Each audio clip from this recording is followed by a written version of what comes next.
ہاتھ چھوڑ بیٹھے کوئی بات نہیں اور کوئی خیر ہے انشاءاللہ۔ ہمارا ایک علاقے کا آدمی تھا، اس نے کہا سی اے بڑے بدماش ہیں۔ میں نے کہا بھائی تڑے سیاں کی کون سی بدماشی دیکھی ہے؟ اس نے کہا اللہ تعالیٰ کے سامنے ایسے ہاتھ کھول کے بدماش بن کے نماز پڑھتے ہیں، ہاتھ چھاڑ کے دیا بدماش والی طرح اللہ دے کے کھڑے ہو جائے۔ اللہ کے سامنے عاجزی سے کھڑا ہونا چاہیے۔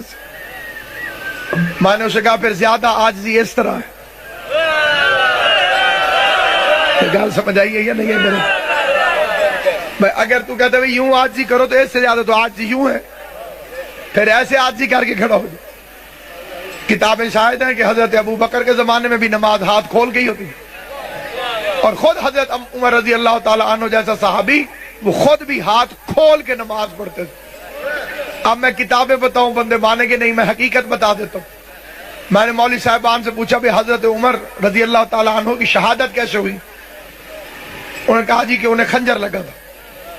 میں نے پوچھا اب کہ پھر مجھے آپ کی تائید کی ضرورت ہے کہ خنجر لگا کہاں؟ انہوں نے کہا جی ناف پر۔ اس کا مطلب ہے سجدے میں نہیں ہوں گے۔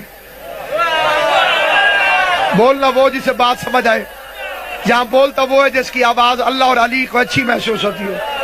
مطلب سجدے میں نہیں ہوں گے۔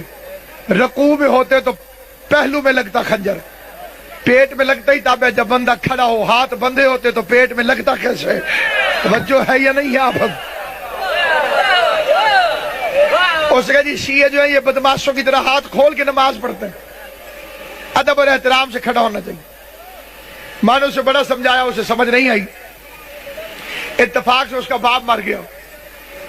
باپ مرا تو جنازے کے بعد اس نے مولوی سے پوچھا اے مولوی جی میرا ابا کاہن کو جا رہا؟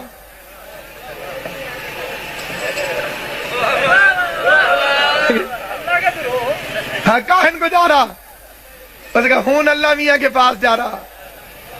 اس نے کہا بڑا تو تیز مولوی ہے، ہین میں 5 منٹ اللہ میاں کے سامنے جاؤ مجھے شریف بنا دے۔ وہ پکا پکا اللہ میاں کے پاس جا رہے، اسے بدماشوں کی طرح ہاتھ کھول کے بھیج رہا۔ گال سمجھ آئی ہے یا نہیں؟ اس نے کہا یہ اس کے بھی ہاتھ باندھ کر یا میرے بھی کھول، میں 1 منٹ اللہ میاں کے سامنے جاؤں ہاتھ باندھ کے جاؤں، یہ پکا پکا جاتا ہے اس کے کھول دیے۔ غور ہے یا نہیں آپ؟ تو سامعین گرامی قدر یاد رکھیے، اللہ نے قرآن مجید میں فرمایا ویسے تسبیح کر جیسے پرندے کرتے ہیں۔ ایک پرندہ دکھا جو ہاتھ باندھ کے تسبیح کرتا ہو، پروں کو ہوا میں کھول کھول کے عبادت الہی تکبیرۃ الاحرام بیان کرتا ہوا جا رہا۔